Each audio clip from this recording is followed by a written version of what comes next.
আসসালামু আলাইকুম। Gravity school of সায়েন্সের পক্ষ থেকে সবাইকে আন্তরিক শুভেচ্ছা এবং অভিনন্দন আজকের আইসিটি ক্লাসটিতে। আজকের এই ভিডিওটিতে আমি আইসিটি তৃতীয় অধ্যায়ের ডিজিটাল ডিভাইস অংশের একটি গুরুত্বপূর্ণ টপিক নিয়ে আলোচনা করব। আজকের টপিকটি হচ্ছে ফ্লিপ ফ্লপ। ফ্লিপ ফ্লপ কি? ফ্লিপ ফ্লপ মূলত আসলে মেমোরির একক। আমরা যে মোবাইল বা কম্পিউটারে আমরা যে মেমোরি ব্যবহার করি সেই মেমোরির ইউনিট কিন্তু আসলে অ্যাকচুয়ালি ফ্লিপ ফ্লপ। ফ্লিপ ফ্লপের এখানে আমি একটা সংজ্ঞা দিচ্ছি, সেটা হচ্ছে ফ্লিপ ফ্লপ হচ্ছে লজিক গেট দিয়ে তৈরি। কি ধরনের গেট দিয়ে তৈরি? অবশ্যই লজিক গেট দিয়ে তৈরি হবে। লজিক গেট দিয়ে তৈরি এক ধরনের ডিজিটাল বর্তনী যা এক বিট তথ্য ধারণ করতে পারে। এই ফ্লিপ ফ্লপগুলো সাধারণত অনেক তথ্য শুরুতে ধারণ করে না। এক্ষেত্রে একটা মেমোরি তৈরি করতে গেলে অসংখ্য ফ্লিপ ফ্লপ যুক্ত করতে হয়। তাহলে একটা ফ্লিপ ফ্লপ সাধারণত কি এক বিট তথ্য ধারণ করতে পারে। যেহেতু একটা ফ্লিপ ফ্লপ এক বিট তথ্য ধারণ করতে পারে, সেই কারণে কিন্তু ফ্লিপ ফ্লপকে বলা হয় বাইস্টেবল মাল্টিভাইব্রেটর। বাইস্টেবল মাল্টিভাইব্রেটর বলা হয় এই কারণেই, কারণ একটা ফ্লিপ ফ্লপ একটি তথ্য ধারণ করতে পারে, এক বিট তথ্য ধারণ করতে পারে কেবলমাত্র। ফ্লিপ ফ্লপকে আবার ল্যাচও বলা হয়। ফ্লিপ ফ্লপকে কি বলা হয়? ল্যাচও বলা হয়। ল্যাচ কাকে বলে? ল্যাচ হচ্ছে কোনো একটা লজিক গেটের যদি একটি ইনপুট অপর একটি আউটপুট, কোনো একটা লজিক গেটের আউটপুট অপর লজিক গেটের ইনপুট হিসেবে যখন ব্যবহার হয়, তখন ওই ঘটনাটাকে বলা হয় ল্যাচ। যেহেতু ফ্লিপ ফ্লপের মধ্যে সাধারণত আমরা ফ্লিপ ফ্লপের যখন স্ট্রাকচার দেখাবো তখন কিন্তু বিষয়টা ক্লিয়ার হবে যে ফ্লিপ ফ্লপের কি হয়, যে একটা লজিক গেটের আউটপুট আর একটা লজিক গেটের ইনপুট হিসেবে ব্যবহৃত হয়। এজন্য সাধারণত আমরা ফ্লিপ ফ্লপকে ল্যাচও বলতে পারি। এরপরে একটা কথা বলছি, ডেটা যখন মেমোরিতে ইন হয়, কোনো একটা ডেটা বা ইনফরমেশন যখন মেমোরিতে ইন হয়, ইনফরমেশন বলা যাবে না, কারণ এখানে যেহেতু এক বিট তথ্য ধারণ করে এই কারণে এটা ডেটাই বলতে হবে। ডেটা হচ্ছে মানে কি বলে, ইনফরমেশনের ক্ষুদ্রতম ইউনিট।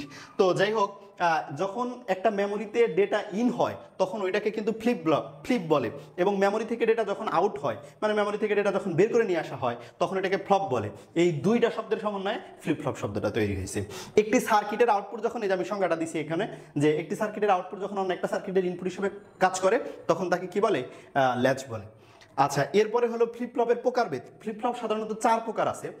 এইচএসসির সিলেবাস অনুসারে 4 প্রকার ফ্লিপ ফ্লপ, অথবা বেশিরভাগ জায়গায় 4 প্রকার ফ্লিপ ফ্লপ নিয়ে আলোচনা করা হয়। এখানে কি কি ফ্লিপ ফ্লপ আছে? একটা হচ্ছে জে কে ফ্লিপ ফ্লপ আছে, একটা হচ্ছে J K flip flop, then হচ্ছে D flip flop, SR flip flop আর টি ফ্লিপ ফ্লপ। এই 4 প্রকার ফ্লিপ ফ্লপের আলোচনা আমরা বেশিরভাগ জায়গায় পেয়ে থাকি। তো শুরুতে আলোচনা করতে চাই এসআর ল্যাচ কি। কারণ এসআর ল্যাচ আলোচনা করা হইতেছে কেন? এসআর ফ্লিপ ফ্লপটা তৈরির মূলত কি বলে উপকরণ বলা যেতে পারে, মূল উপকরণ হচ্ছে এসআর ল্যাচ। এজন্য এসআর ল্যাচ যখন আমরা বুঝবো তখন কিন্তু এসআর ফ্লিপ ফ্লপ বুঝবো। সেজন্য আমি এসআর ফ্লিপ ল্যাচের ডিজাইন করছি ইউজিং ন্যান গেট। ন্যান গেটের দুইটা ন্যান গেটের মাধ্যমে আমি এসআর ল্যাচ দেখানো হয়েছে। এই যে এটা হচ্ছে ন্যান গেট নাম্বার 1, এটা হচ্ছে ন্যান গেট 1, এটা হচ্ছে ন্যান গেট 2। এখানে দুইটা ন্যান গেট ব্যবহার করছি। আপনারা একটু খেয়াল করবেন যে প্রথম ফ্লিপ ফ্লপের যে একটা ইনপুট, এটা কিন্তু দ্বিতীয় ফ্লিপ ফ্লপের একটা আউটপুট থেকে আসছে। আবার দ্বিতীয় ফ্লিপ ফ্লপের একটা ইনপুট কিন্তু প্রথম গেটের কিন্তু একটা কি থেকে আসছে? আউটপুট থেকে আসছে। আমরা যেহেতু এখানে ন্যান গেট দিয়ে এই ফ্লিপ ফ্লপটা তৈরি করছি, তো শুরুতে আমরা আগে একটু ন্যান গেট সম্পর্কে জানবো। এই যে দেখ, এখানে আমি ন্যান গেটের ট্রুথ টেবিল দিছি। এখানে কি দিছি? ন্যান গেটের ট্রুথ টেবিল দিছি। ন্যান গেটের ট্রুথ টেবিলে আমরা জানি যে ন্যান গেটের সাধারণত দুইটা ইনপুট থাকে। এই দুইটা ইনপুটের একটা ইনপুট যদি এ হয় আর একটা ইনপুট যদি বি হয়, তাহলে প্রথমে এ আর বির কি বলে লজিক্যাল অ্যান্ড করবে, মানে লজিক্যাল গুণ করবে, দেন হচ্ছে তার নট করবে। তাহলে এ আর বির মধ্যে এ যদি 0 হয়, বি যদি 0 হয়, তাহলে এ আর 0 আর 0 গুণ করলে হয় 0, এবং তার যদি নট করি 1 হয়। 0 আর 1 গুণ করলে 1 হয়। তার যদি 0 আর 1 গুণ করলে 0 হয়। তার যদি আমরা নট করি তাহলে কি হয়? আবারও 1 হয়। আবার 1 আর 0 যদি গুণ করি 0 হয়। তার যদি আমরা নট করি 1 হয়, এবং 1 আর 1 যদি গুণ করি 1 হয়, এবং তার যদি নট করি তাহলে 0 হয়। আমরা ন্যান গেটের এই ট্রুথ টেবিল দেখে একটা সিদ্ধান্ত কিন্তু এখানে নিতেই পারি। সেটা হচ্ছে ন্যান গেটের দুইটা ইনপুটের মধ্যে যে কোনো একটা ইনপুট যদি 0 হয়, তাহলে কিন্তু ন্যান গেটের আউটপুট 1 হয়। আমরা যদি এখানে দেখি, এখানে 3টা যে কেস আছে, এই 3টার মধ্যে একটা না একটা ইনপুট 0 আছে। যখনই একটা ইনপুট 0 পাওয়া যাবে, আউটপুট আসবে 1। আর দুইটা ইনপুট যদি 1 হয় তখন কিন্তু কেবলমাত্র 0। বিষয়টা যদি আমরা বুঝে থাকি, তাহলে আমরা এখন ফ্লিপ ফ্লপে চলে যাই, সরি এসআর ল্যাচে চলে যাই।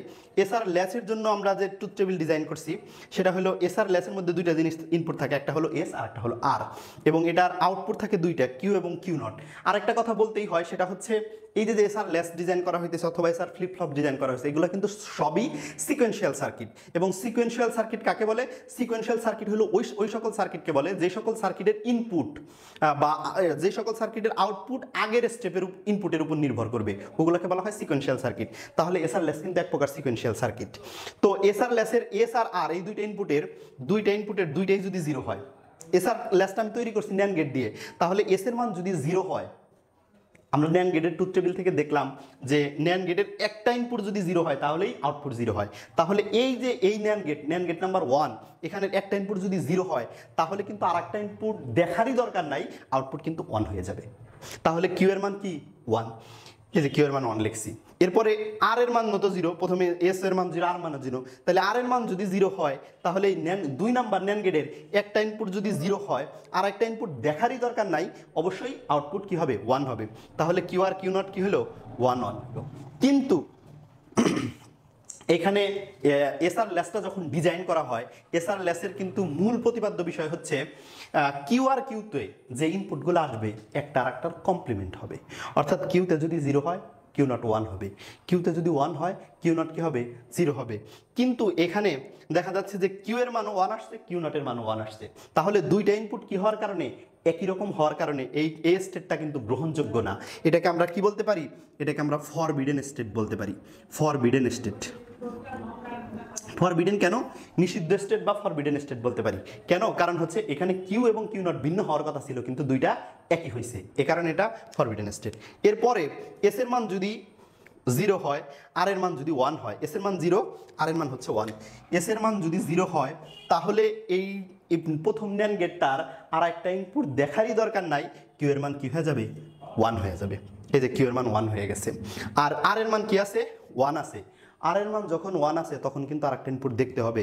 সেকেন্ড ন্যান্ড গেটটার আর এর মান 1, আর এইখানে কিউ এর মান কত? 1। এই 1 আর 1 এখানে আসছে, তাহলে 1 আর 1 আসলে এই যে আমরা ন্যান্ড গেটের ট্রুথ টেবিলে দেখছি 1 আর 1 আসলে আউটপুট হয় 0। তাহলে কিউ নটের মান কি আসলো? 0। তাহলে কিউ এর মান যদি 1 আসে, কিউ নটের মান আসছে 0।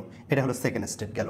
এরপরে থার্ড স্টেটে কি হয়েছে? এস এর মান 1 আর আর এর মান 0। এস এর মান যদি 1 হয়, তাহলে এস এরটা আমরা পরে দেখতেছি, আর এর মান 0। তাহলে আর এর মান যদি 0 হয় তাহলে সেকেন্ড যে ন্যান্ড গেট আছে এটার আউটপুট কিন্তু কি হয়ে যাবে? আমরা জানি যে ন্যান্ড গেটের একটা ইনপুট যদি 0 হয় আর একটা ইনপুট দেখারই দরকার নাই, এটার আউটপুট হবে 1।